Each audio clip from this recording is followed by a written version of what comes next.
Hey everybody, it's me, John Ward, and I am back with another three filmmakers review one movie. At least we're hoping it's three. Right now it's two filmmakers, but soon it will probably be three filmmakers because Dustin Hubbard might be joining us. And right now, my special guest for this episode is me, Jack Hunter. Is it Jack Hunter or Jack Hunter 2? Well, depends on what site you go to. Yeah, I am Jack Hunter II, and yeah, I don't claim my biological piece of shit father's name. Always got to put the two there. But I didn't put it for this one. I'll change that real quick. But yeah, I'm Jack Hunter II. No, it does. You brought it up. I got you, man. You brought it up, so it's like it's my fault then. It's my fault. And I cut you off. I apologize. I thought there was a pause there. No. That you're a film what? I do this thing with art, and I put people in things, and they're usually killed or killer or a killer. It's called movies, and yeah, that's what I do. And I do music as well, produce, direct, write, as whatever is needed. I usually do in entertainment, and I am a avid TMNT and Motu toy collector, and bootleg toys too. Bootlegs. Oh yeah, no bootlegs. The bootleg toys aren't the same as movie bootlegs. It's a very different niche. You're not gonna get blasted for having a knockoff He-Man like you would have a knockoff, I don't know, the Mousetrap, or a bootleg Avatar film, or so it's not the same. It's actually, yeah. I actually get what you're saying, because I have this right here. This box actually has a bootlegged Transformer Optimus Prime in it from Taiwan. Oh, is it called Transformation or Transformation? It's thing? Dark, yeah. Mechanical Alliance, yeah. Dark Commander, yeah. That's so there's different names on the different bootlegs. I have the Transformation bots. I have, gosh, it has like I want to say the tranny bots. It's pretty much what they're called, Transmorphers, I have those. I also have two Bumblebees, one called Strong Come, and God forbid if they actually swapped those words. And I also have a bootleg Bumblebee, like really big figure, called Tyrant Wasp. So it's pretty great. I love bootlegs from like Argentina because those are more valuable. I have two sets of the Small Soldiers action figures, and one set of those is worth $600. So oh wow, yeah. Unlike a bootleg DVD, which is valueless, a toy could be your entire salary for a year. It's insane. Yeah, I think that they're kind of fun. The problem with the one that I just showed is I ordered the Optimus Prime, the traditional Optimus Prime with its red and blue and all that and all those colors, and they sent me black. Oh, the Dark Commander, yes. Yeah, they're trying to, yeah, and I didn't want that one. I wanted the regular Optimus Prime that looks like this guy, and I got. Did you get it from Temu or AliExpress or Alibaba? No, it's somebody that was on eBay, and they had 100%. So it's like, okay, I don't know these people, but they're at 100%. I did order the correct one. I double checked it. Everything is correct except for the figure. So I messaged them, and the guy said, "Yeah, let me work it out. No worries." So hopefully they'll just send me a new one. But I do like the bootleg figures. I think that they're kind of fun. So They're so funny too. They're funny when you look at them. I got a whole set of Avengers 4 Age of Ultron figures. Obviously, Avengers 4 was not Age of Ultron. So they try to make it so realistic, but it's unnerving when you realize what is going on. It's almost like a bad AI picture. You know, it's just it's funny. It's funny to me. I have figures from the Avengers when they were doing their other, oh god, I forgot what it's called, but it's like this, I forgot. It tries so hard to be like the real figures from, you know, Walmart or the toy cons that come around, you know, or McFarlane and stuff. So anyway, we're here to talk about a knockoff. Well, I'd say it's a knockoff film. well, because you were the one very, who recommended it, actually. Yeah. I love knockoff films. I love like Asylum features, you know, like, you know, they didn't have Transformers, they had Transmorphers. You know, they had the new Beast machines, they had Beast Wars, I think it was. Oh no, Rise of the Beast or something like that. Like it was They alter it a little bit, yeah. Right. They didn't have Battleship, they had American Warship. You know, and or Independence Day, they had Independence, like it's my, like I'm independent day. So it's I love the Asylum. Yeah, they're so bad. Me too. I was the first person in the entire world to review Sharknado, for the record. They sent it to me. Nice. Like, yeah. Anyways, but yeah, go ahead, John. Oh no, I was just gonna say I love the Asylum. So I think it's great that they can make movies and change the titles just slightly enough to where when they're sued and taken to court, it gets thrown out. So, or they have to just alter it a little bit, you know, to, you know, that title. So like, they did that with Atlantic Rim. It was called it's called Atlantic Rim because they were rivaling Pacific Rim, and then they changed it to like Monsters from Below. But then they created Atlantic Rim 2 when Pacific Rim 2 came out. So make up your mind, you know, if you're gonna get. Well, they also did that for Terminator. It's the Terminators. Yes. The Terminators, which was horrible. Like, I'm not lying. Like, that movie is unwatchable. I love the knockoff for a while. Yeah, but I remember when Asylum was complete shit. Like when I was overseas in Kuwait, I would get the bootleg DVDs from the little Haji store in the comics, and man, it was so bad. The quality of their films, like. It was so bad, and then Sharknado just blew the fuck up, and well, now they are who they are. So right. Well, so with those being out there, then you know, with us talking about the Mousetrap, and which to me sounds like more the game Mousetrap than it does Disney's Steamboat Willie. I mean, what do you think about these people now, especially they're all low budget independent filmmakers taking these copyrighted movies that are now public domain and making films out of them? What were your thoughts on that? Well, I will say all of these knockoff films, which I think this is what you were showing me earlier. Not knockoff films, these public domain names, name films. I actually enjoy the hell out of them. I loved, you know, Blood and Honey 1 and 2. Now the first one was okay. The second one to me was like decimated the first one because of a higher budget, better acting, storytelling.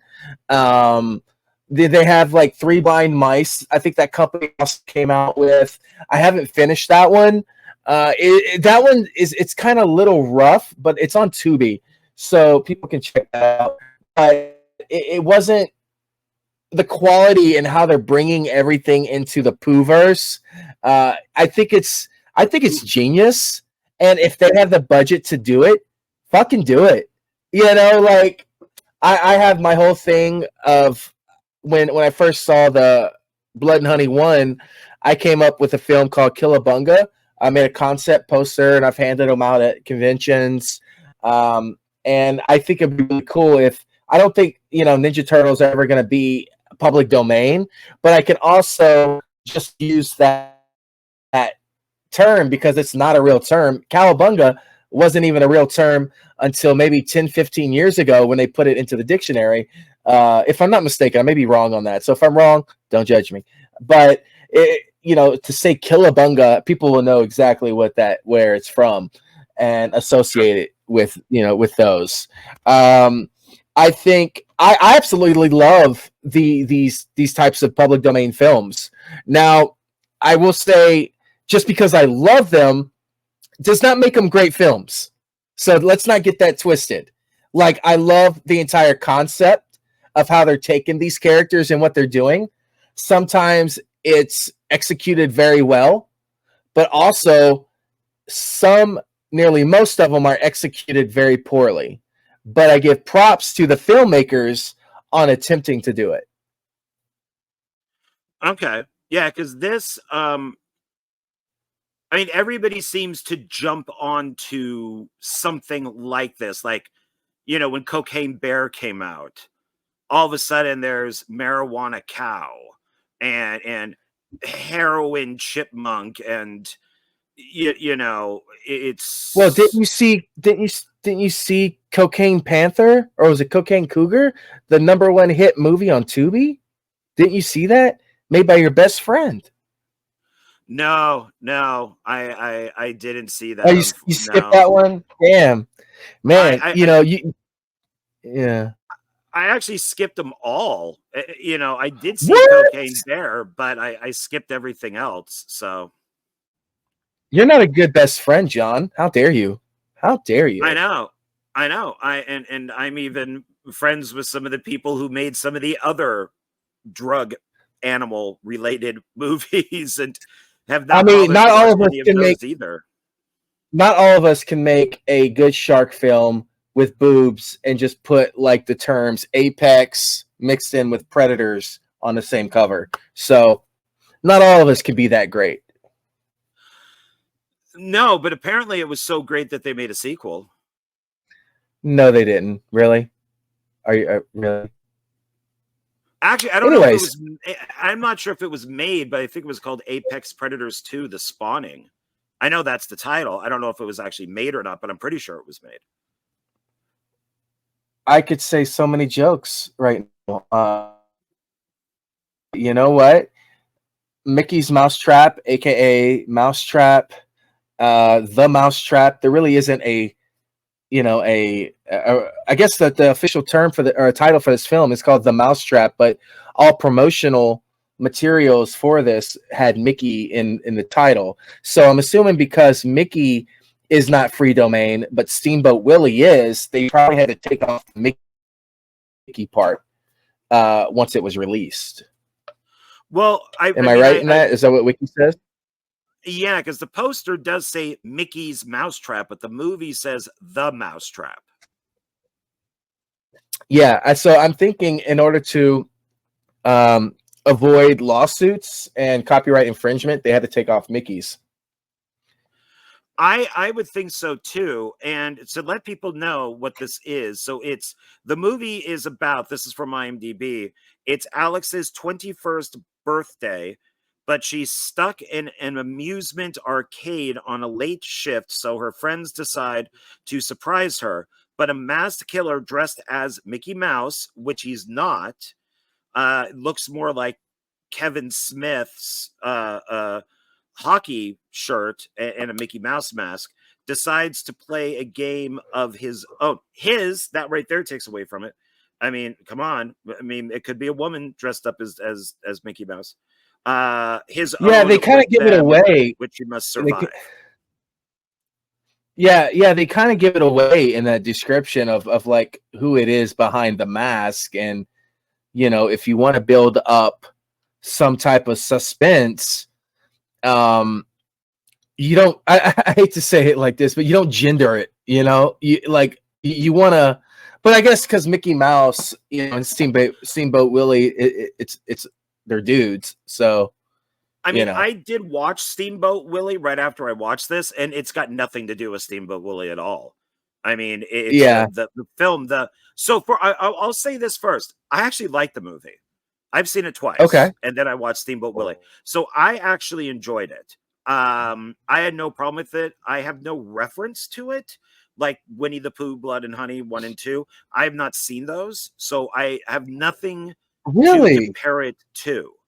So that's right. You were asking me about. Yeah. Sorry. Yeah, I heard Winnie the Pooh was so bad, but it was making a lot of money that I just had no interest in watching it. But then they made the sequel, and it's like, well, I don't know, maybe I can watch it, and so eventually I will, and I think you and I are gonna be reviewing both of them. So, but this there's a couple reasons why I liked it. One, I've made so these are the movies I was telling you about that I wanted to show. So Will Colossal and I and Sean C. Phillips made this Night of the Zomghouls, which takes place in one of those like family arcade entertainment centers.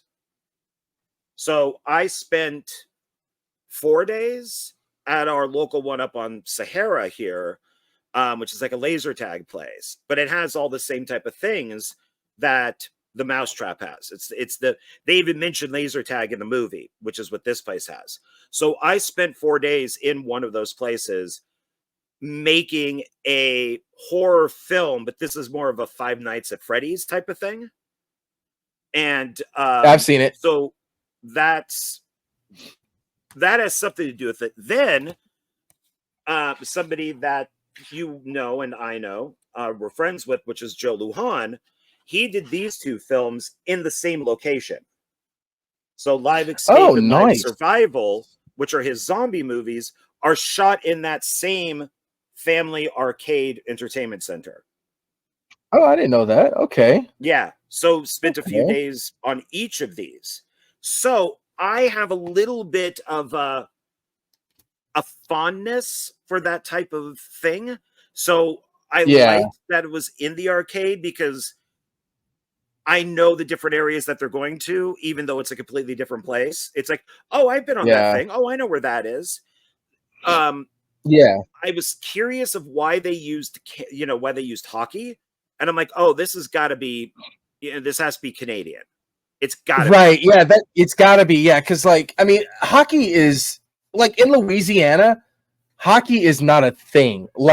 Unfortunately, I know it's a huge sport, and when I see people talk about it, I'm like, oh, is that a sport or something?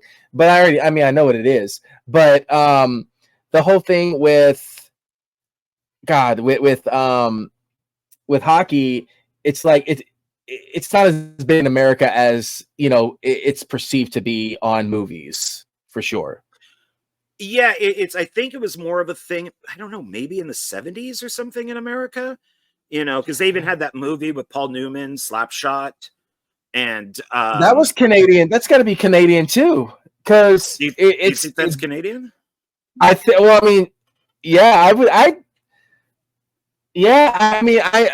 I'm wrong to assume that, but yeah, I would think so. Like a lot of those, those films are Canadian. The only time it was really big in America was when Wayne Gretzky was with the Ducks in the early 90s, and then they made the Mighty Ducks films, and then there was a little buzz about it, but after that, not so much.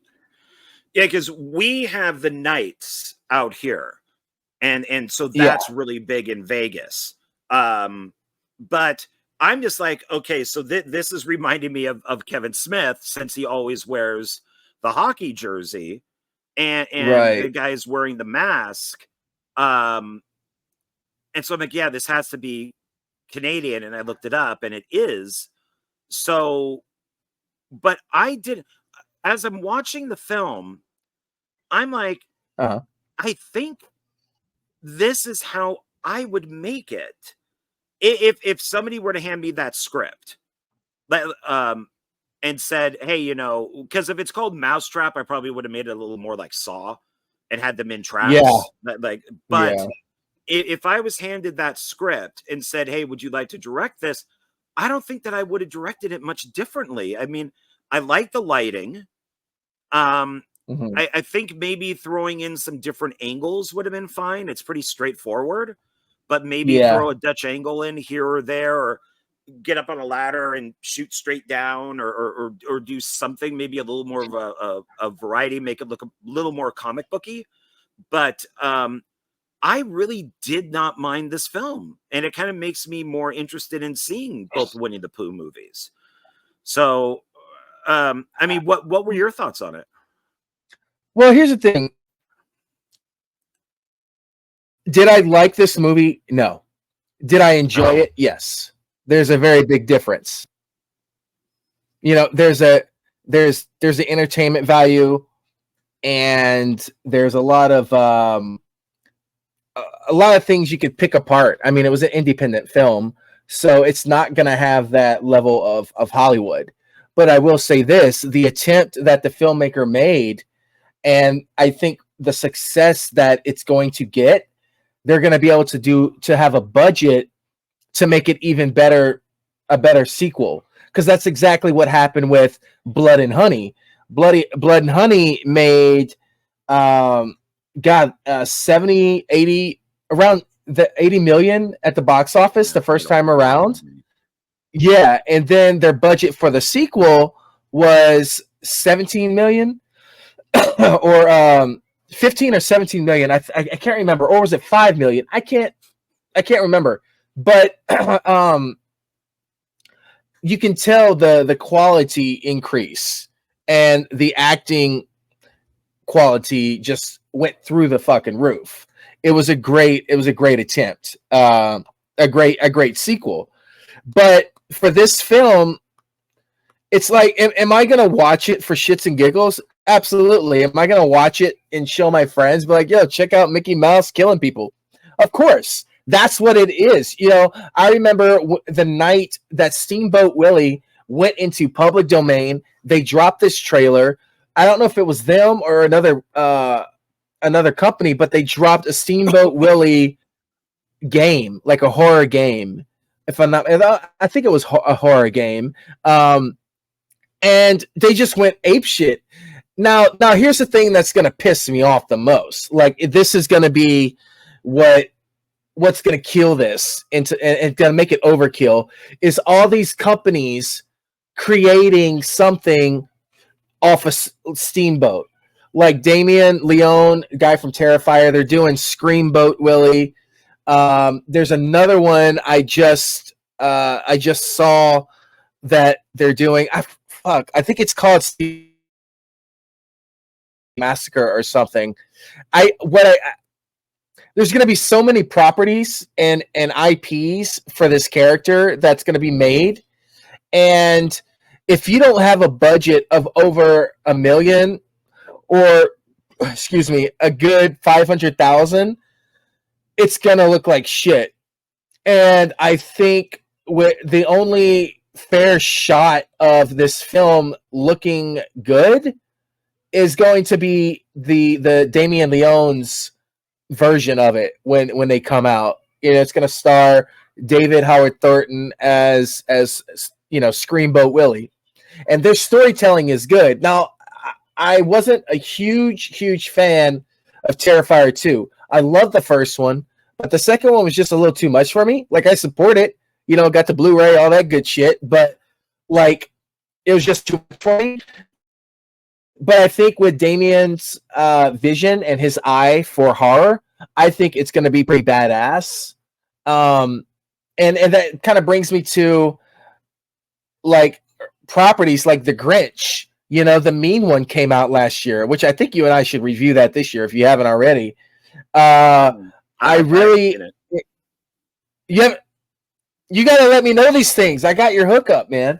Well, So here's the thing is I can't take a lot of these movies anymore, and it's I just with being asked to review the low budget, micro budget, independent films, it's I just can't. It's just it's so different, and that's why I'm glad that I liked The Mousetrap, is because it feels like something I would make. The lighting looks like it, the directing looks like it, the I mean, it just I'm like, oh, okay, I would make something like this. I could see this. But if it's which is why I think I avoided Winnie the Pooh, is I just can't handle these movies anymore. I can't. They're not good. They're just bad. So I don't want to see The Grinch if it's bad, or The Mean One, whatever it's called. So I can it's like guarantee I guarantee you it's not bad. If you liked this one, you're gonna like the mean one, like hands down. The way they do things and the way his heart grows, 3 times, 4 times bigger, the way they bring it into play, the whole lore of it that they build with this character, the mean one. I think you may like it. You may like it. If you liked this one, then you're gonna like it. But back to the original topic of what did I think of the film? I think the filmmaker has balls. I'll tell you that. To even come up with a concept and to create something like he created. I'd very much like to meet the guy. If he's working on a sequel, I would love to have a hand at it, like some ideas. I absolutely hated the ending. I was very pissed off. The ending was the worst thing about this film. Like, not gonna lie, but I will say the ending. Like, come on, man, come on. Let me have a taste of the second one. Let me put my suspense in there. The cliffhanger. There was no cliffhanger. It just ended. And yes, there is an mid credit scene. It still does absolutely nothing. You don't know. There you go. I don't want to ruin it, but everything up to that point, I thought the kills were good. I'll tell you this. I didn't like about it. I'll tell you what I didn't like, and I'll tell you what I like about it. I'll do the didn't like first. I don't like the supernatural aspect of it.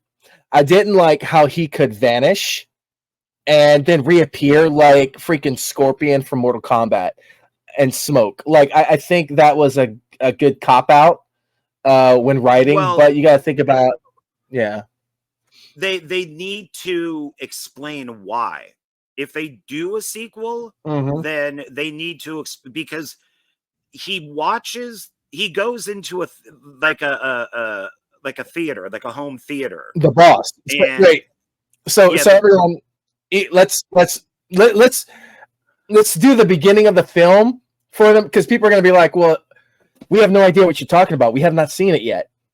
So explain the beginning, and then we won't get into spoilers for it, but explain how Steamboat comes into the whole picture. So 2 girls are working at this Funland or Fun Home, whatever it's called. It's that entertainment arcade, and it's late night. Their British boss comes out and says, "Hey, we just got a last second booking for a birthday party. It's 8 kids. I need for you guys to stay late." They don't want to, but are leaving, so she splits for a little bit. And what it ends up being is that it's not a party for like 8 kids. It ends up being a surprise party for her. And so but the boss didn't know that. And so all of her friends are there. The boss, he goes into like a home theater or something, and there's movie posters, and there's the Steamboat Willie posters, and there's this little cabinet that's set up with the mask, the Mickey Mouse mask, and there's the 8mm Steamboat Willie like film that's there, and he takes it out of, which is weird because I think the mask that's right below it might be Terrifier. I looked at it going, is that Terrifier? And I think it is. Yeah, I think they're paying tribute to Damien. Yeah, it was kind of a weird thing. Is I would have thought they would have just put more Mickey Mouse stuff in there, like a shrine to Mickey Mouse. But and then he plays Steamboat Willie. A voice starts. No, he gets up and starts looking at the film. He drops his drink. The electrical wire has a cut in it, and some wires are sticking out. And his drink sets it off, so there's sparks. He starts hearing a voice. He looks over at the mask, and the mask is talking to him. It's like an evil voice. And then he goes over to the cabinet and opens it. So I don't know, how does the teleportation work in this? Also, how does the flashlight thing with the strobe light work into this? Right. There's a lot of unexplained things about this film, which I think they could explain in a sequel.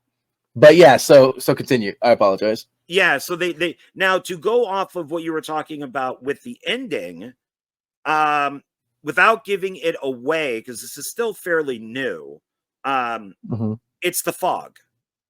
If you remember the ending to the fog. Yes. Oh dear God. Yeah. Yeah, it was so good up until that. Like, what? Like, what? And why does he have a sword?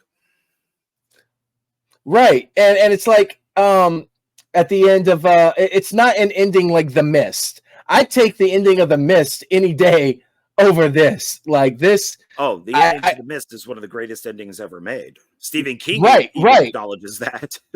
Yeah, and yeah, but that's another discussion. I agree. I totally agree. But like, I don't like. Oh, excuse me. There's no.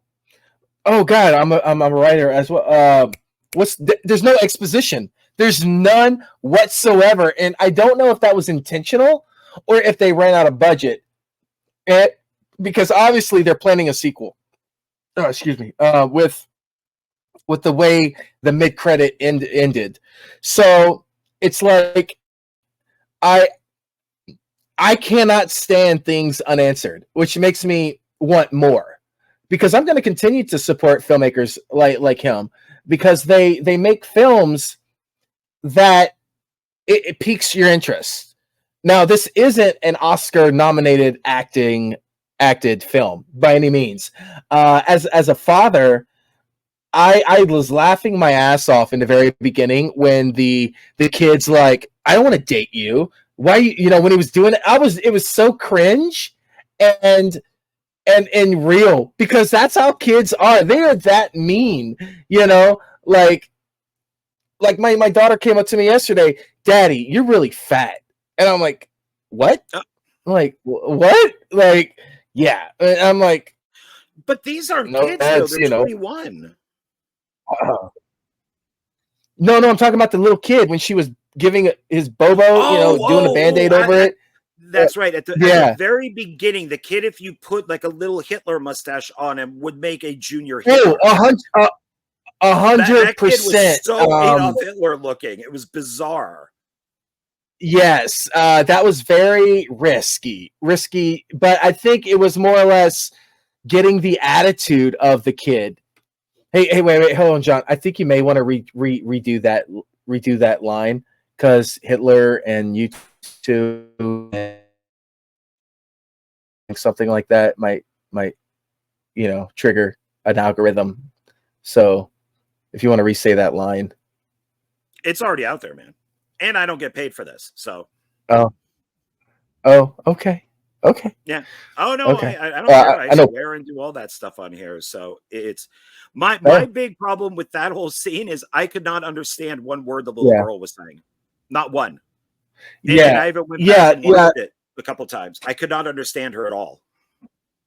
The audio at certain parts is like it's very amateurish, but hey, like I said, it's an independent film. There's some things that some mistakes that can't be fixed, and it's not due to the filmmakers. Well, I mean, it all falls back on the director, but like it could have been a sound issue that day, and no one caught it till the very end. It could, but I'm a very big fan of ADR. especially when it comes to your films, of like not understanding. Like, make it a reason why you can't understand her. You know, like do a glitch as if it's a security camera or something. Like be like something. But maybe it was something like that that they just couldn't fix. Maybe that was the best that they could get out of her. I mean, that might have been a producer's daughter or the director's daughter or something, but Oh yeah.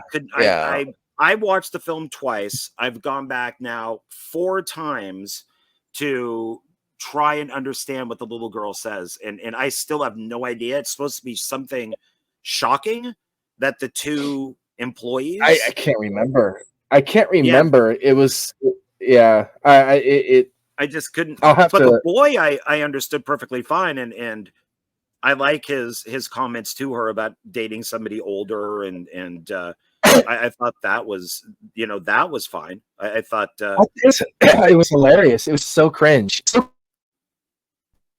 You know, yeah, yeah. I mean, none of that. So yeah. I thought all of it was. I thought the acting was fine. The editing was fine. I thought it could have been bloodier.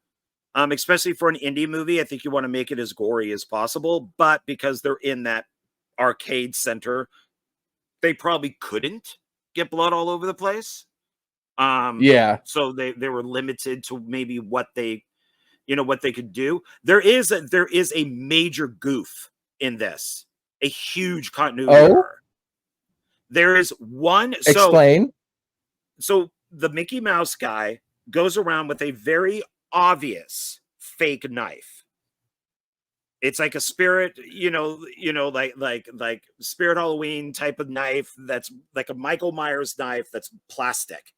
So I know exactly. Yes, but there's yeah. one shot where he's using that fake knife, and then it cuts to him, and he's using a completely different knife that looks like something you would cut, I don't know, like a chicken apart with or something. It almost looks like a small meat cleaver.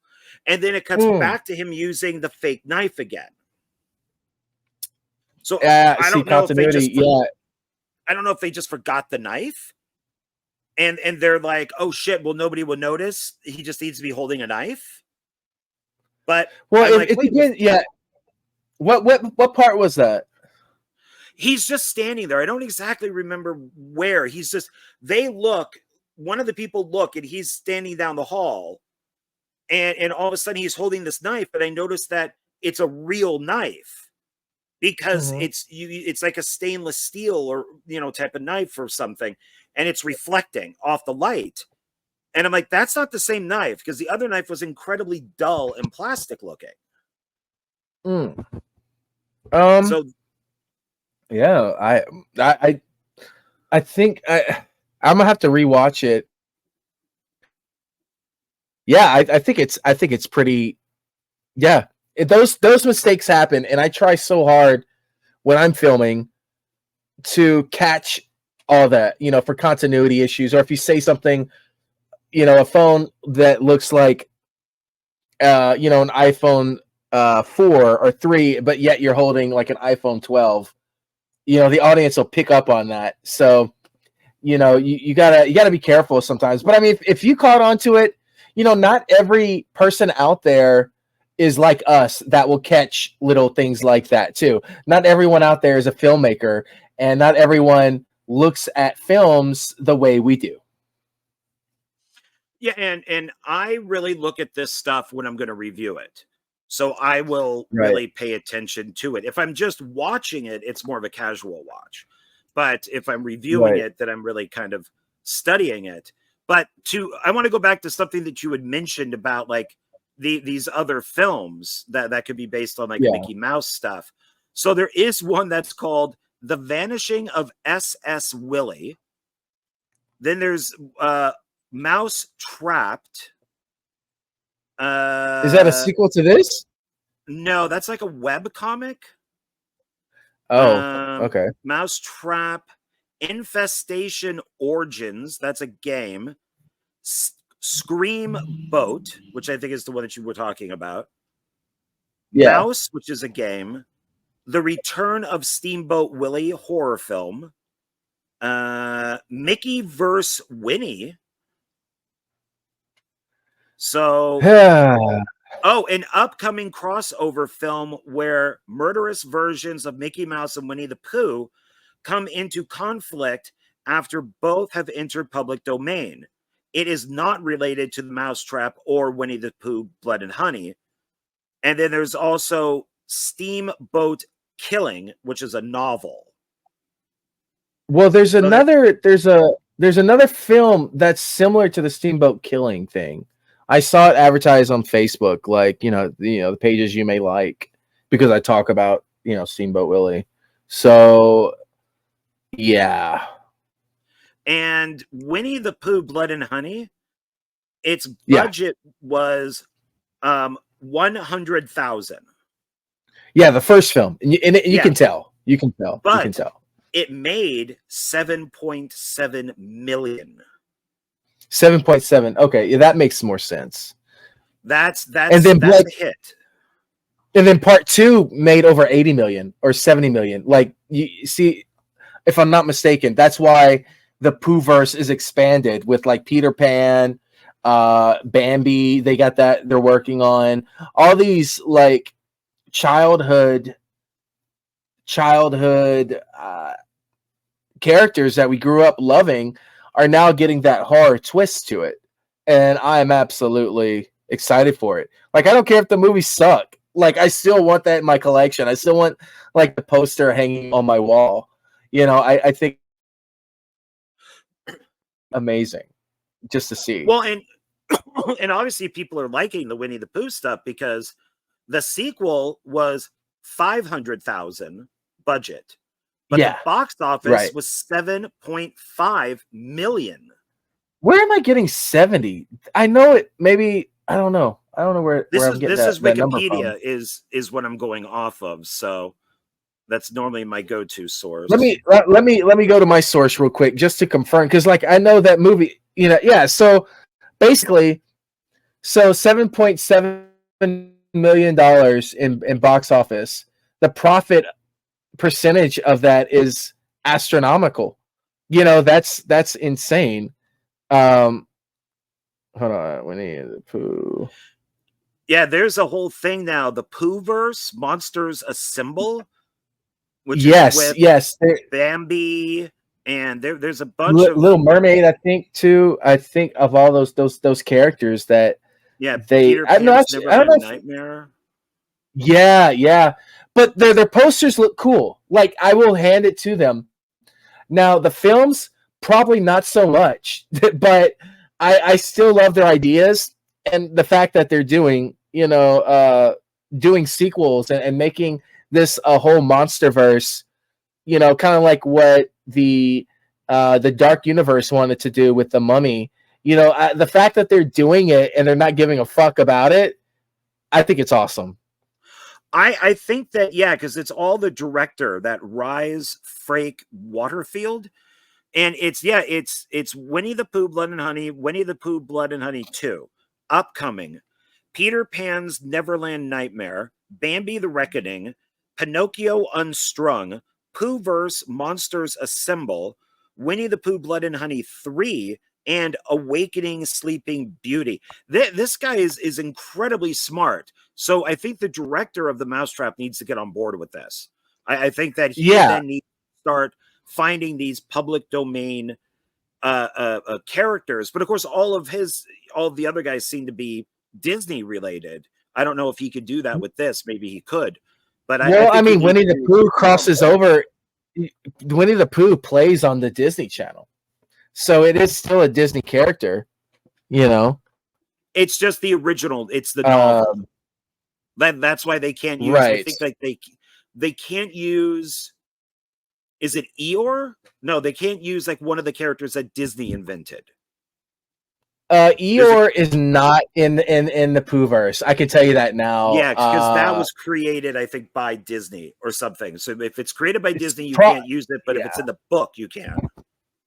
Now you're going to notice a big difference between the Christopher Robin in part 1 and part 2. There's a totally different new actor, and they actually explain it very well.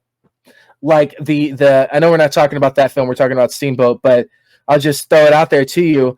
the reason why it's the two different actors is because the first film is in that universe, and it's actually a story told by the real Christopher Robin that Hollywood made a movie based off his idea on his situation that happened. Okay.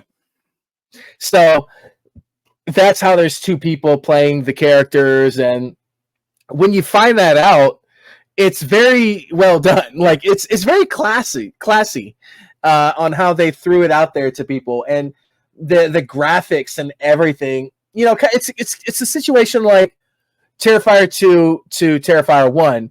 You know, Terrifier 1 was great. It was a cult. It became a cult classic and made a lot of money.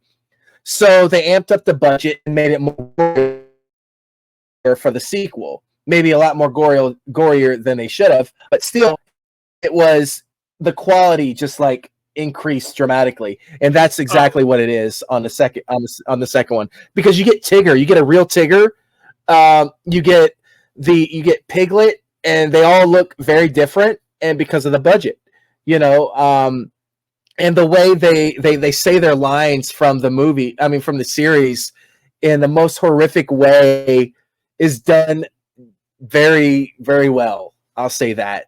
So that's just me. Yeah, and I loved Terrifier, but I love Terrifier 2 more. I absolutely love Terrifier 2. I think I'm one of the few people who think it's better than the first one. I don't mind its length. I think the lead actress in it, especially when she puts on the costume with the wings, is beyond gorgeous. I love all the weird shit with like her falling into the water and kind of being reborn. I love all of that. So I'm only hoping that part 3 is more of weirdness, which to go back to the Mousetrap, is I was wondering, is this, because you had mentioned like Christopher Robin's is like Hollywood had made a movie and that's why there's the difference. Yeah.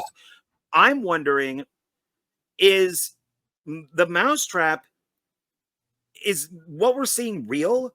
Is because the girl who's in jail that the cops are interrogating, is she pulling a Usual Suspects? Is she pulling a Kaiser Soze? Because she couldn't be there for all of that.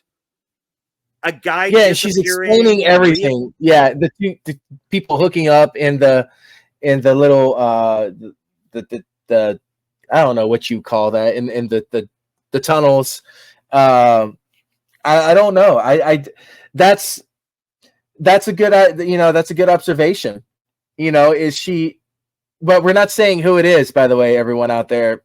And you kind of just gave it away, the ending. You might have to edit that out. But I don't know. I mean, spoilers. There we go. Spoilers. There we go. Yeah, there's a female at the end that is like, you'll see. But she's telling the whole story.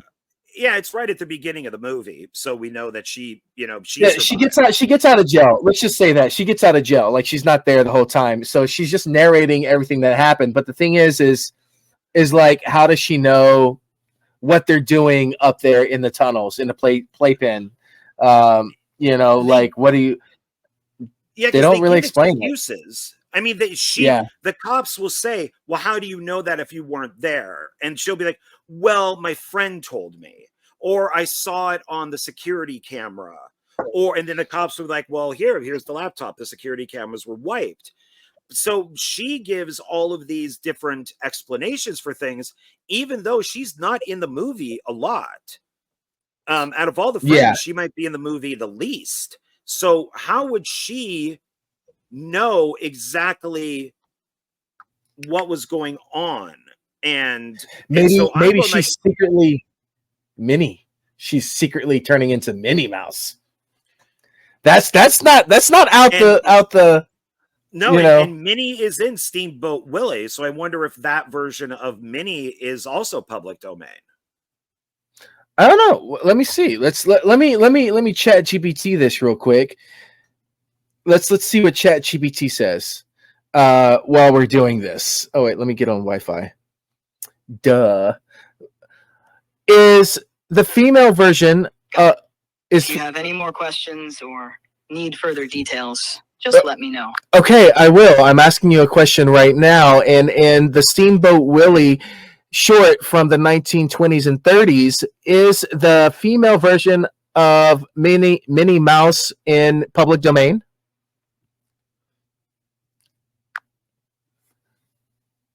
As of now, the character Minnie Mouse, including her appearance in the Steamboat Willie short from the 1920s, is not in the public domain. While Steamboat Willie itself is closely watched as one of the earliest appearances of Mickey Mouse, who is set to enter the public domain in 2024, the copyright protections for Minnie Mouse, particularly in her early incarnations, are still controlled by the Walt Disney Company.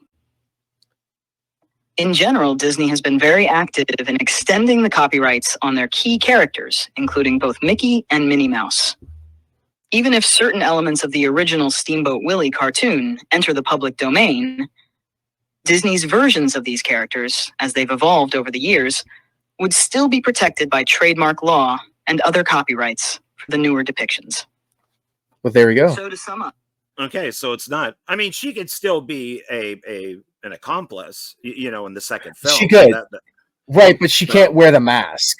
Or if they do wear the mask, it needs to just have a bow on it in a different spot. I guess that she could put, because I mean, you've seen in movies with people wearing the ears, just the regular Mickey Mouse ears.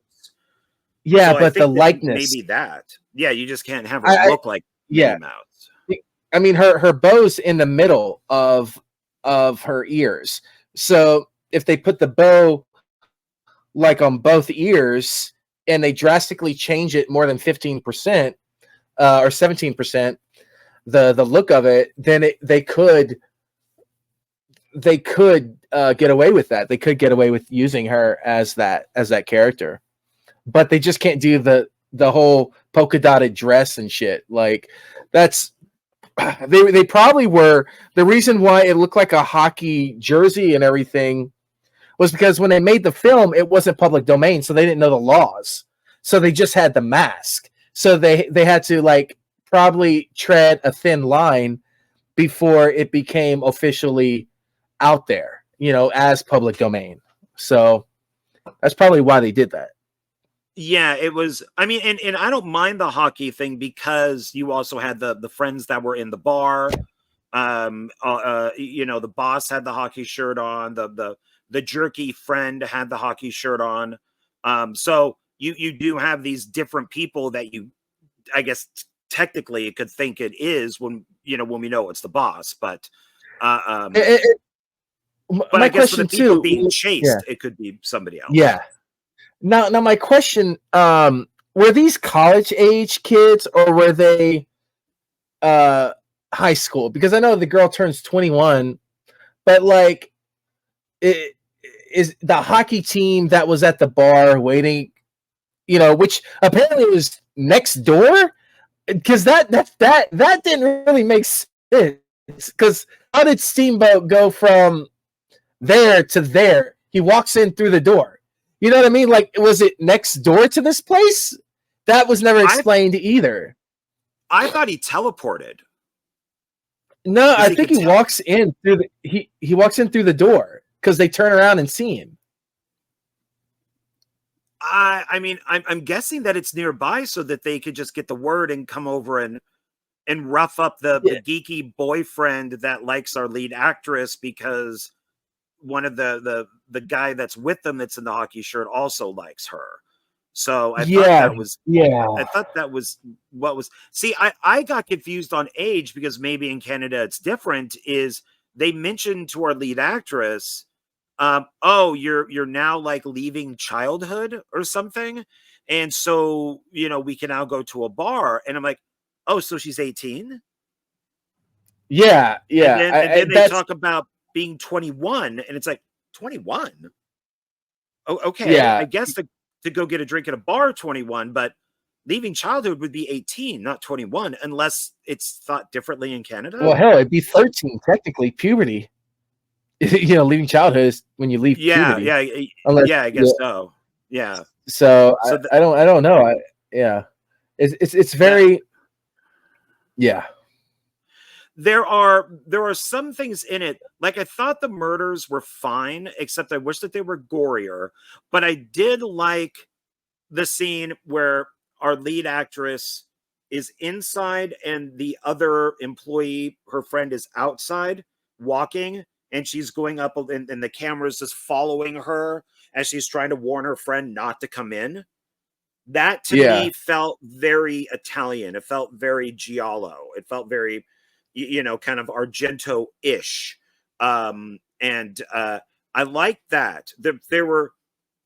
I wish that there were more taking advantage of the things that are within this arcade place, this entertainment area.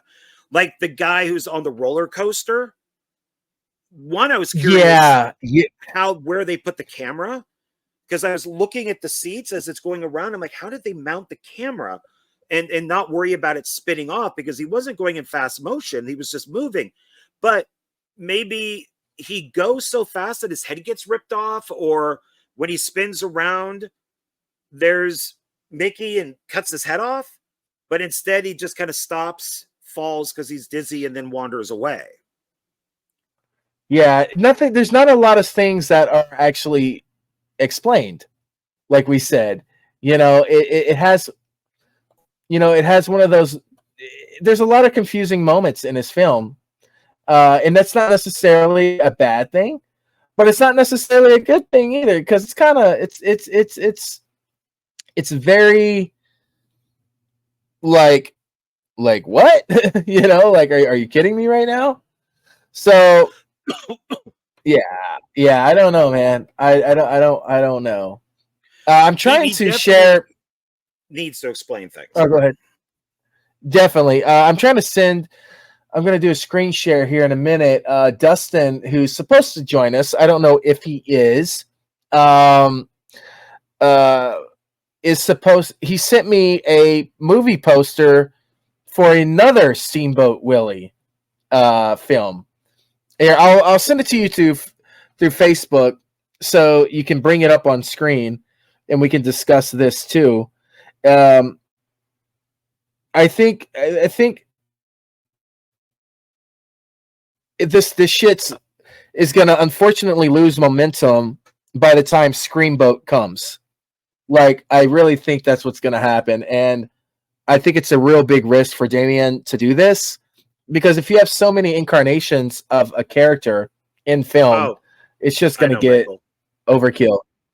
Oh, you do? Okay, you can bring it up if you want to show what I'm talking about. I don't know how to do that yet. I'm still new to the StreamYard, but yeah, I know Michael. He also did one for Pinocchio, or is doing one for Pinocchio. It's a cool poster. Unfortunately, Dustin Hubbard messaged me and said that he will not be joining us. So we are 2 filmmakers instead of 3. What the hell, Dustin? You're a dick. You're a dick, Dustin. You heard me? You're a dick. I'm going to go to Florida and kick your ass. But I do agree with you. I think that, I don't know if people just kind of came upon that these things were happening, like it would, like, Mickey would fall into public domain. I'm not really sure how you know these things are going to happen, but it's like Cocaine Bear comes out, and a lot of these independent filmmakers and micro budget filmmakers, it takes them like 2 or 3 days to make these movies, maybe a week to post production, and then they release it through Kanaki, and they got a movie. But these guys were smart that they figured out, and that's the people doing the comic books or the games or whatever, that they could figure out that Mickey Mouse on this date was going to be public domain. And so these movies were made in advance, because I think that you're correct that unless you're Winnie the Pooh and you're making that much money and people want to see these things and you can make this universe, you're going to be really left behind in making some of these movies, because I just simply don't care to see, Aspirin Rabbit, because I just don't care. There's so many of these films I'm just not interested anymore. So it's All right, look, all right, yeah, look below and hit share to the stream. So yeah, so everyone that's wondering what we're looking at here, this is what another one that is coming out. You know, it's the fact. I mean, it doesn't look bad, but you know, how can I say it? It's just, yeah, the thing, it's totally AI generated. Tell like instantly, unless, and then they probably altered it a lot, but it's chopping season. Like that's the tagline. Let me do this. Yeah. But Michael has Oh wait, to it's do not this copy. now. Oh, I have to copy. That's what copying. I know Michael, and he made The Butcher, and Yeah. I got to hang out with him for a second at a movie convention I was at, and we've communicated, and he, like I said, he has this Pinocchio, which I think is like the Pinocchio Unstrung or something. I forget I think the title's changed a couple times, but I like Michael. He seems to make a lot of movies kind of at the same time. So I'm hoping, Yeah, if I he can't is do that. doing this, just Yeah. you got to do it now. You got to get it out there, and right. Yeah. nobody's gonna care. Yeah. If you're gonna do it now. But I think you need to let people know what you're doing. You know, like basically, like, hey, this is what we made it for. This is what you get, because you know, people who aren't like us that know that this stuff's independent, you know, they may see a film not knowing it's independent and they've only had a shoestring budget. I think they should tell people like, hey, this is how much we made, we put into it.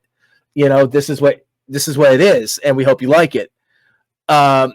More so than just putting a film out with a cool ass poster, and then next thing you get is a film shot on a VHS camera, edited with, you know, Windows Movie Maker. You know what I'm saying? Like, I think if people knew more about it, then people would be more receptive. Okay. But you have to make it. Does that make sense? Yeah. I mean, you can't, you could say, hey, look, this is my next film. You know, I'm working on a movie now or something, but this is going to be my next film, and then go make it. But just don't make up posters. Like I did a couple fake posters for stuff, but I made it very obvious. Like everybody was doing shark movies. So I did something like Volcano Shark Massacre, because sharks actually do go around volcanoes, you know, underwater. They it's the heat and stuff for the volcano. So I made a poster where sharks are shooting out of a volcano. It was a joke. I remember messaging you. I messaged you about it. I'm like, dude, let me get in on this. Let's do it. And that's when I remember that. Yeah, and a couple of Amityville posters I made up. I don't want to say what they are because I don't want anybody stealing them, since they're still making Amityville films. But but they remain as a joke. And so if you're serious, then make the movie, but don't put up posters for stuff you're not going to make, because I think people will get pissed and not trust you. Oh, that sounds very familiar. Like I do that stuff. Like my thing is, like when I make a poster for something, I usually do end up making it. Now it may take me a minute to do it, and I'll update. Like Killabunga, like I made a page and everything for it in IMDb. I have every intention on making it. It's just when I do. Now I used to make posters for different films, and I didn't even have a damn script. You know, I think that's very amateur to do. I think if you put out a film poster, your ass should at least make a short out of it. That way you don't look like a pathological liar. You know, you can have all these great concepts and create all these universes or whatever you want to do, but if you ain't done nothing with it in the last 10 years, maybe it's time to give it up and just delete it from history and create something new. Start over. I mean, that's not a dig on anyone. What I'm saying is, if you're going to do this, just fucking do it. Stop bitching about budget. You know, like if you're going to make a film like Mickey's Playhouse or not Playhouse, Mickey's Mousetrap or the Mousetrap, they fucking did it. You know, like they went out and they made a movie. You can't call yourself a filmmaker and create all these fake posters to get hype built up for nothing. You know what I'm saying? Like, at least do something on your phone. And that's the thing about me that's very different, where I come into play on being a filmmaker. I try to stay relevant every year. I do something, whether it's a short or it's a feature. I'm still doing something. I'm still showing people what I do and that I am who I say I am. You know, I just feel filmmakers need to get off their high horse and actually do something, and not be like, well, we don't have this. I want this. I want that. Well, guess what? You're probably not going to get it because you aren't trying hard enough. Yeah, you know, you can talk and talk and talk and talk, but if the last thing you made came out 10 years ago or 7 or 5 years ago, and you're not involved with anything else, or, you know, or you're not acting, you know, or being a part of a production, then my words to you, and this is going to sound crude, shut the fuck up and stop being a poser. And like you, John, like you've made your AXEMAS. Actually, I just rearranged my DVDs and I found 1 and 2. I'm like, oh, there's a boy, you know. But I know you haven't made anything in a while, but you're still in films. You're still with Joe Lujan. You know, you're still with, you know, doing stuff for the local people over there, where you're still filming. You're a part of production. You're still doing something. You're still a filmmaker. You know, a lot of people who claim to be filmmakers, you know, can't say that because they're just stuck wherever they are because I don't know, insecurity or something. I don't know, but you know, you got to do something. You gotta at least make TikToks. You know, that I know it sounds very amateurish as well, but it does require editing. It does require graphics. It does require some special effects if you know what you're doing and how to use software. At least do something. Do something. Don't just sit behind a screen and say all these things when you have no, I use the word clout. You know what I'm saying? Like, I'm not trying to be mean. This is the real. This is real. This is the truth. Do you agree with that or no? Yeah. I think that you need to, I mean, I'll still be making AXEMAS 3 and 4 and some other stuff is in the works. Just unfortunately, some things they just came up and stuff got put aside. But it's, I think that you always at least need to be working and stop saying that you're going to do something if you're not going to be doing it. Like you had mentioned that, like Joe Lujan and I've worked with, you know, the Mahal brothers out here and you know, Drew Marvick and other people, and I still work with like David Sterling and other stuff, but you need to, it's more crew stuff than it is actual stuff. But yeah, you need to do something. I mean, you know, you have your franchise that's out there, so you know that keeps growing and growing, and you do other stuff too. So you just need to keep working and keep doing it. So I was listening. My son came in and talked to me. Ask me in a minute, Bub. I'm doing a podcast right now. Okay. All right. No, you're absolutely right. Like with Paranoid Tapes, like I'm filming, and the cool thing is now Paranoid Tapes 12, which is now Paranoid Tapes the movie. It is, when I tell you the quality, John, of well, wait, we're not even done with Mousetrap. Hold up. Yeah, we'll pause that. We'll go. But I think with what the filmmakers behind Mousetrap, what he's done, I think there's a lot of potential, and I think with the money he'll make from this film, because I believe it got a limited theater release, so I think whatever profits he makes should, you know, obviously go in his pockets but use a lot of it for the sequel. Because if they make a killer sequel to this that explains a lot of things, I don't care if it's 2.5 hours long. I'm still gonna watch Mickey Mouse slaughtering bitches. You know what I'm saying? Like, let's go. You know, but with that being said, I think the look of Steamboat Steamboat Willie needs to change. It should not be a hockey jersey. It should be someone who can mimic a voice like, hiya, pal. Like, let me do it. Let me, like contact me. I'll do a fucking voiceover. Yeah. Like, hello, you're watching John Ward with Third Park Films, and this is a review of The Mousetrap. Hiya, pal. Like, get me on there to do a voice that they can, like, make, that they can do, what's the word? They can alter it and make it more demonic. Like, yeah, die, bitch. Like, just do something. That's what I think. I think they should do for the sequel. And the filmmaker who made it, I don't know your name. I apologize, but props to you. Kudos. I think you have something on your hands. Jamie I think it's Bailey. How's it spelled? Bailey. It's Bailey. Jamie, and then Simon Phillips wrote it, but he also played Tim Collins and the Mickey Mouse Killer. Oh, okay. So you guys, if you guys are watching, I know a thing or two about about horror. Hit me up. I would love to throw in some ideas, and I think the sequel needs to delve away from supernatural. I'll say that. Like, I get it. Like, he was taken over by the Steamboat character and went on a murderous rampage. Okay, that's understandable. It's horror.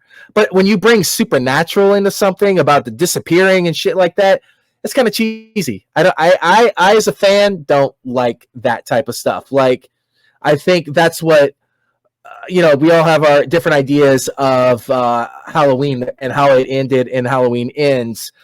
When they brought in the supernatural aspect of Michael getting stronger with each kill, which they actually explained fully in Halloween Kills, we just didn't know it yet.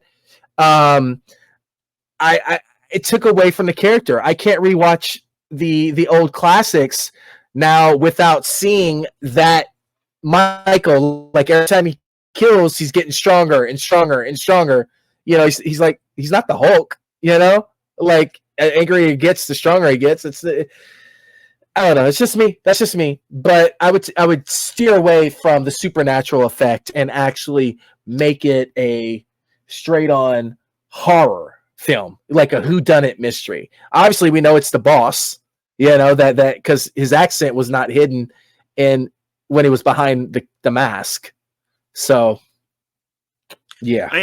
Unless the boss was possessed and then it could move from person to person. I didn't necessarily mind the supernatural stuff and the strobe light. You just have to explain it. I don't think that you could just do it. Well, the disappearing thing I didn't like. Like, take that out. It don't need to be there. See, that didn't bother me as much because they do go, he moves around extremely fast. So they do, I mean, they kind of bring it up. And then, like, with Jason, they explain in the remake of Friday the 13th. Yes. I like that aspect of that. Tunnels. So, yes. Okay, so now explain it. If you're going to do Mousetrap 2, explain these things of the disappearing. Because when I got done with the movie, I watched the cartoon, and I'm like, okay, so maybe Mickey in the cartoon, like, pops up and disappears and pops up, and then I watched the cartoon going, no, it just takes place on a steamboat. He's on and off the steamboat, and it's just 7 minutes of steamboat.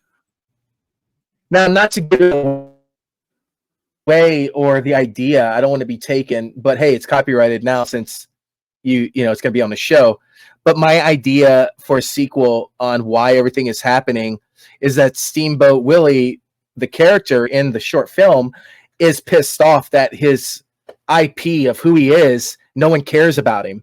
He's being given out there. They don't want to pay to keep him, and he's pissed off, so he's taking his revenge out on everyone in the real world. That would be a clever sequel idea of explanation, I think. Okay. I mean, it's it's better than what they came up with, which is nothing. Right. Yeah. So Jamie, if you guys are watching, that idea off the top of my head was just right here, and I had to say it. Contact me, and we can dive more into the lore that you guys have created. That I think that one of the things that just upsets me the most about the entire film is nothing is explained. Absolutely zero, nothing. And I don't know if that's what they were going for, but if they were going for it, it kind of worked because it makes you want more. You know, maybe not the same acting quality, but more of the story that can be expanded. Yeah, and none of that bothered me in it at all. Like, I thought the acting was fine. I thought that they had a good choice of actors. I mean, the bitchy girl looked like she'd be a bitchy girl, and straight up. you know, it's. I thought it was fine. I thought maybe I wanted to. At first, I did kind of avoid this film because I'm like, oh fuck, it's just another Winnie the Pooh, but I haven't seen Winnie the Pooh, Right. so I can't judge Right. it. I mean, I haven't seen anything. Right. So edit this part. I gotta go pee real quick. So hold on. Is it pause? I think I can hold on. I think I can hit pause. Hold on. Let's see. No, I don't know. I don't know. Well, folks, let's hit pause. Let's see. Oh shit. Okay.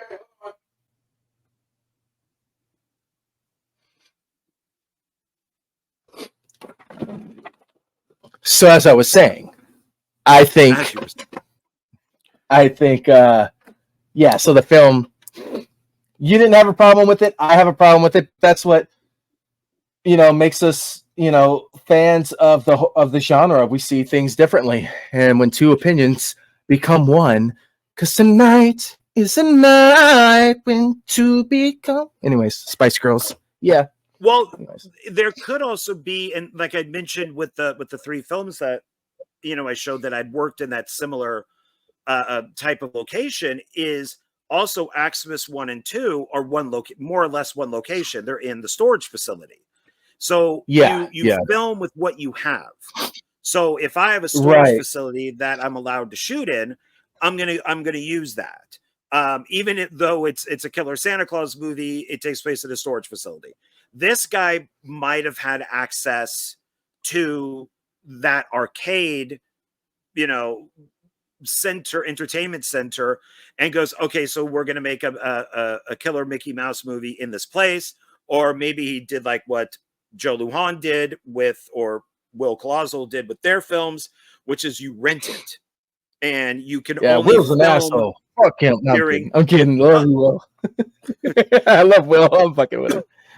And you rent it for certain hours. Like you never shut it down, but you go in at 6 a.m. and you film to 11, and then they open at 11, and then you got to clean up everything before then. So somehow this guy had access to this arcade, and so he's like, well, let's just make the movie there.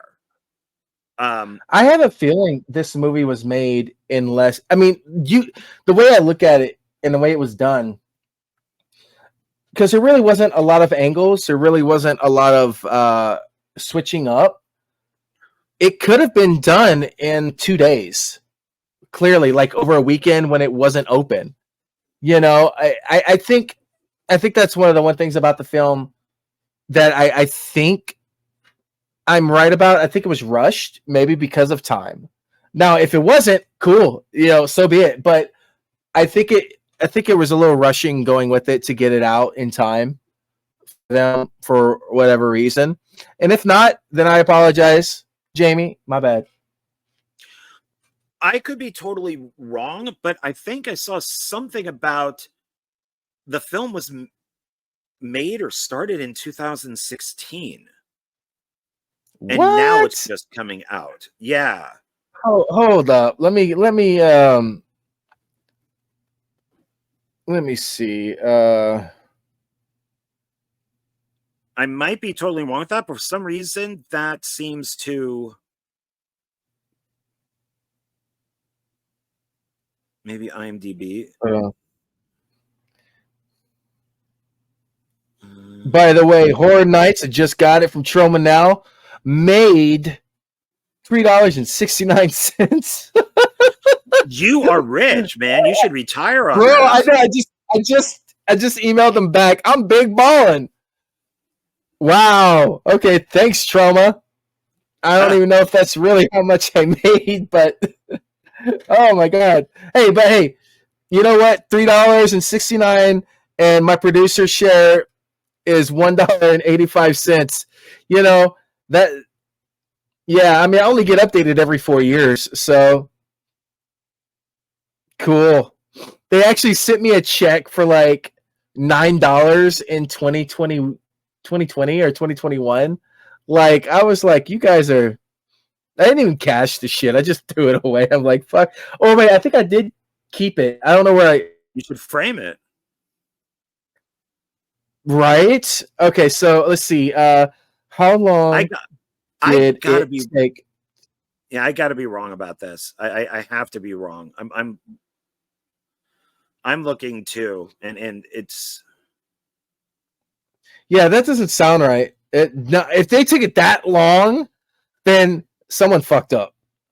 Because it went public domain on January 1st, 2024. So let's say that they knew that was going to happen and they made the movie earlier. It would still be like maybe 6 months 2022, 2023. I got to be wrong about that. For some reason, I saw something that said 2016. Maybe there's an idea. The idea came about then. You know, because if that, I'm sorry, but if that's the case and they, Jesus Christ, I'm not going to say anything because it would be inappropriate. But if that's what we got after a film that's been being made since 2016, I'm not going to say anything. Well, maybe, it got delayed because of COVID or something. But I'm probably wrong. I'm probably wrong. But you have 2016 to 2020.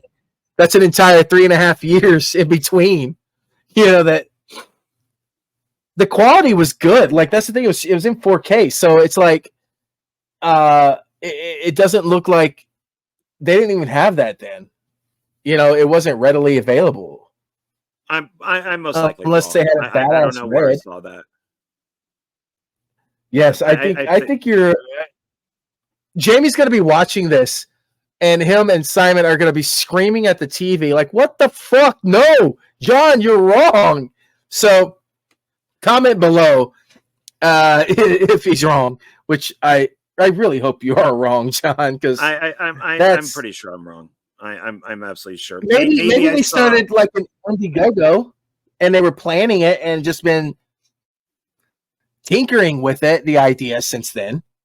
You know, because that's happened before where an Indiegogo, it took the Left 4 Dead film I was involved in took like 7 years, but that's due to like graphics and everything else. I was a voice actor for it, and it's the #1 Left 4 Dead fan film out there.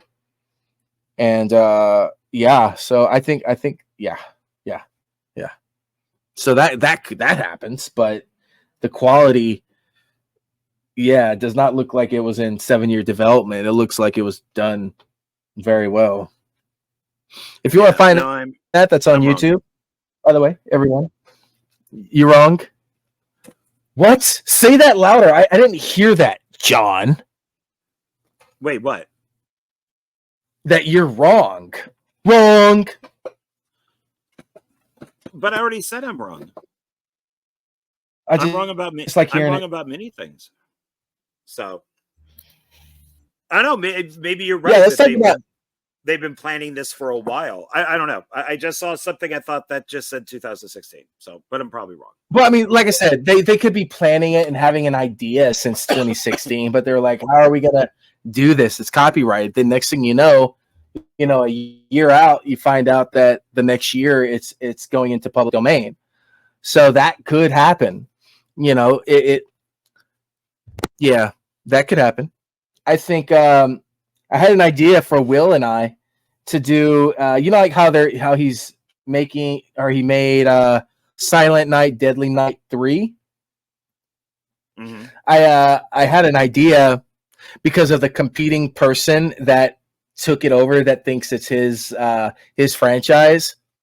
I said, what if we both make a Silent Night, Deadly Night 4 has nothing to do with each other at all. Like I have my idea, he has his idea, and we put it out at the same time because it's like public domain, and it's kind of like this war thing where we're like going, out after each other, once, like to see who made the better film. And or not better film, but just like who would win, like who's gonna get the most downloads or watched or views or something like that. So I think that would be pretty fun to do. And then he said the other person is actually, I think, looking for a director for his Silent Night, Deadly Night 4, because there's already a 3 out there, but Will did his thing with Julie, and they made their part 3, which is really cool.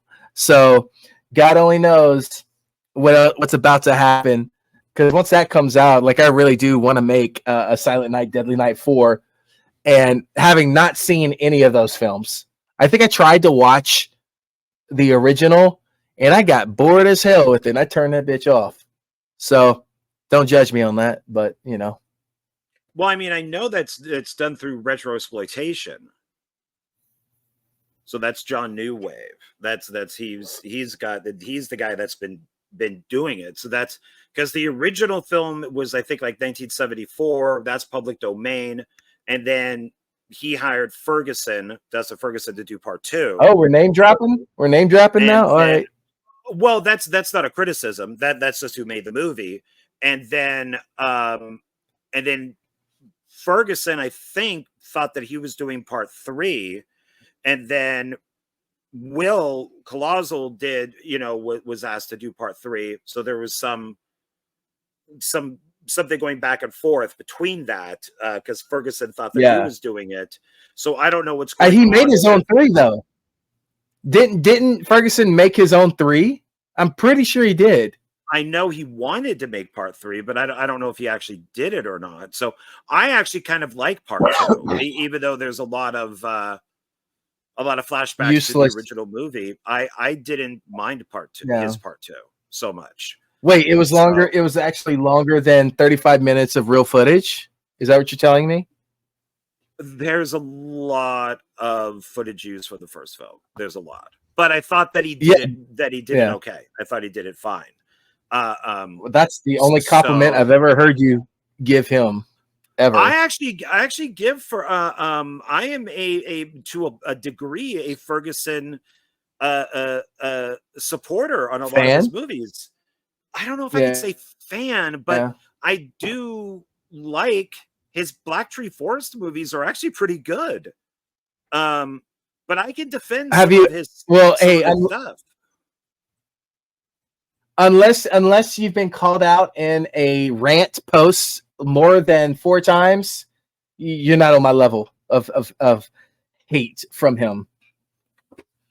It's insane. He did make a comment. He didn't mention me, but everybody knew it was about me because I got sent screenshots. But yeah, it was when I got hacked and my YouTube, or my Facebook account disappeared, and I had to create a new one. And 11 days in, I noticed that he blocked me.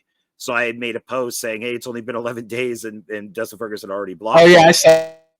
I saw. Yeah, and then people said, then that's when somebody's a spy and sent him my post, and then he made a post about me without naming me, and then I got screenshots from that. And so he just doesn't like me, and I don't like him. I don't think that we would ever be friends again, but I do think that he has some okay movies. I have a fair amount of them right here from Wild Eye. So actually, I think they're all right here. So, hey, check your DM. I just sent you who the spy is. I can tell you straight up who it is. I already know. Don't say his name, but yeah, that's who it is. That's just a heads up. Yeah, that is. No. I'm telling you that is the guy. I know for a fact. But we'll talk about that after the recording. But anyways, so Back on to the movie that suspense we're for this supposed to be film, reviewing. I give it yes, reviewing. Yeah, our ADHD just like squirrel. So I enjoyed this film. Yeah, I enjoyed this film in the sense of it was entertaining. I didn't like the film. I don't hate the movie. That's the thing, is I don't hate the movie. It has so much potential. I don't think filmmakers realize that, and I hope after they watch this review, they're like, holy shit, okay. You know, I think that it is, there's such scary. Nah, depends on who you are. It takes a lot to scare me. Jump scares, there wasn't that many that I remember. Story needs some work, and explanation definitely needs work. So I would give it a C plus. Not bad, but not the worst film I've ever seen. So I have to review this on a different level. So back in the day, there was a magazine called Cinefantastique, and they would, and it was a great magazine that you could get, and they would do their yearly like Star Trek episode, or a Star Trek magazine, where they would review that entire season with stars and all that type of stuff next to it. They did one on full moon. So all the full moon movies. They made it very clear that trancers would get like 5 out of 5 stars, but that doesn't mean that it's Citizen Kane, which would get 5 out of 5 stars. In the world within Charles Band, trancers would be there like Citizen Kane. So when I review these things and I say that I would give The Mousetrap 4 out of 5, that doesn't mean that it's as good as a classic movie like Easy Rider, which like I would probably give, you know, or Titanic 4 out of 5, or something like, like the Terminator, that I would give 5 out of 5, or for sure, Alien Romulus, which I just watched, I would give 4 out of 5. So it's not on that level. As far as an independent, low budget, micro budget film that I can relate to, I would give it 4 out of 5 stars. Okay. So, yeah. Okay. So if we're doing it like that, I'll do it. I'll compare it to Blood and Honey. So like the first Blood and Honey, I'd give. God, it depends on, because I've watched it several times, and each time I enjoyed it. You know, because of like you find things each time you watch it. I would have given it a 2.5 out of 5 originally when I watched it. So after seeing Steamboat, the quality of Steamboat, I mean Mousetrap, I would give that I give it a solid 3.8. Yeah, in that sense, because it's almost, it could almost be good, but there was just so much lacking that I wanted more. And I like films that do that. You know, it's like, yeah. So now if you compare it to like Cocaine Panther or Cougar, whichever one it was, this is a 5 out of 5. You know what I mean? So I get what you're saying. Yeah. Yeah, I guess what film did I just review? And I could barely make it through it. I forget, but it was like 20 minutes too long. For me, this being 80 minutes. Which one? I said Paranoid Tapes. Oh, no. No, those are good. Those are entertaining. Those are fun. something I just reviewed with Jonathan Moody, and I forget what it was, and I'm just like, I can't do this anymore. I can't stand this. No, Maxine I really liked. Maxine is actually my favorite out of all three. I like the whole film aspect of it. No, I forget what it was. It was The Curse. Did I want to do it with you? And did I want to do it with you? And then you already done it? Moody and I had already done it. Yeah. No, like, is that the film you're thinking of? The film that I'm thinking, I just remembered. It's called The Curse of Wolf Mountain, and it was way too long. Wow. And it was like, fuck, I can't do this anymore with these movies. I just can't. So I was very happy that this was 80 minutes. It was like, oh, this is perfect. Oh, anywhere between for a micro budget movie. Anywhere between 70 to 80 minutes is fine. If this was 90 minutes, I think, no, 80 is fine. 80 is like boom, boom, boom. It was cut. Truthfully, I would have loved 10 minutes of explanation. That's where that extra 10 minutes went. It was the explanation they didn't do. Which is why if they do a sequel, they need to explain these things. Correct. And like I said, reach out to me.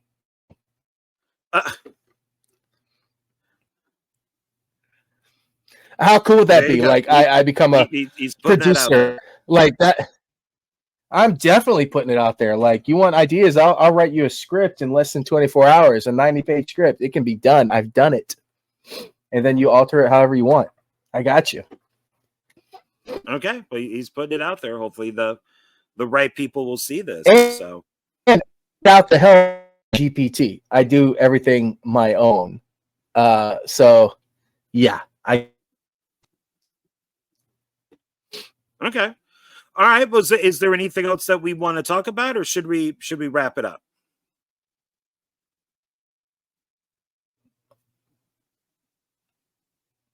You there, John? I'm here. My internet's probably glitching. Okay, sorry, my internet was glitching. I was asking, should we wrap it up, or is there anything else that you would like to talk about? No, I mean, I'm working on Paranoid Tapes, the movie. Like I stated earlier, we went from Paranoid Tapes 12 to Paranoid Tapes, the movie, and the reason is because this is going to be my first cinematic and meta film. We originally were going to do a direct sequel, and technically it is, but it's more of a requel. So we wanted to do this. People wouldn't have to watch 11 previous films to be like, oh, I'm not going to understand this one. I got 11 to watch. I'm not going to do that. But in fact, with the opening of this film that you're going to see in the trailer, it explains the past 11 films, and it's very unique. And I think people are going to be shocked by what I do with this film.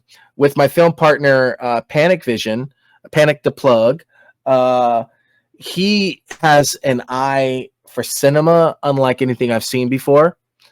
And when people see the quality of this, it's literally going to erase 11 films and be like, nah, don't watch those. Watch this one. That's what I think is going to happen. It's going to be that intriguing. And I'm not trying to hype myself up like a narcissist, but when you know you have a good product, you just know it.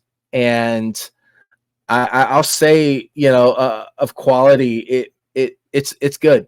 It's you guys are going to be shocked. Okay. All right. So there we go. Okay. Something to look forward to. So. Hell yeah. Okay. All right, everybody. Well, thank you for watching this, and check out the Paranoia Tapes and some other films that Jack has done. You did that one that I really liked. The one that deals with Yeah.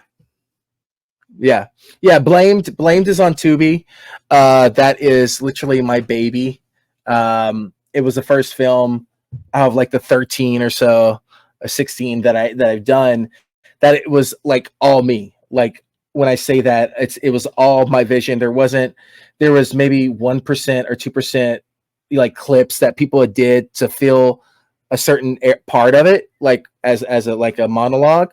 But other than that, everything, like I wrote everything, edited. It's very personal to me. And we're going to be filming the sequel cinematically and calling it Damaged. So it'll be in the same universe in the winter. I think that's what we're gonna do, because down here in Louisiana, like right now, it's a 100-degree day. I just got a heat warning till 8 o'clock tonight not to go outside, let my kids play outside because of the heat index and everything. So it's slowly but surely, yeah, that's gonna be one of our films we're gonna do coming up. And if you want to check out the first film, it's on Tubi. Just type in Blamed and it'll come up looking like a Venom mask, but it's really not a Venom mask. And enjoy. Yeah, I really like that. I think that it's the best thing that you've done, so people should go check that out. So cool. Yeah. Okay, everybody. Well, thank you, and we'll see you on the next one. And I appreciate you watching. And then I'll get some links from Jack to put down here so you can check out his stuff. And yeah, I guess that's it. So thanks, everybody. Appreciate it. Go watch The Mousetrap and make up your own, your own opinion on it. You might really like it. And the Winnie the Pooh movies too. So eventually I'll watch those. Yes. So, all right, everybody. They have steelbooks at Walmart, I believe. Oh, sorry. Which one? The Winnie the Pooh, they have the steelbooks at Walmart, if I'm not mistaken. Oh, steelbooks for that. Okay, that's nice. Yep. Okay, cool. All right. We'll go check that out too. Maybe I'll go get that over there. So, all right, everybody. We'll see you on the next video. Bye. Bye.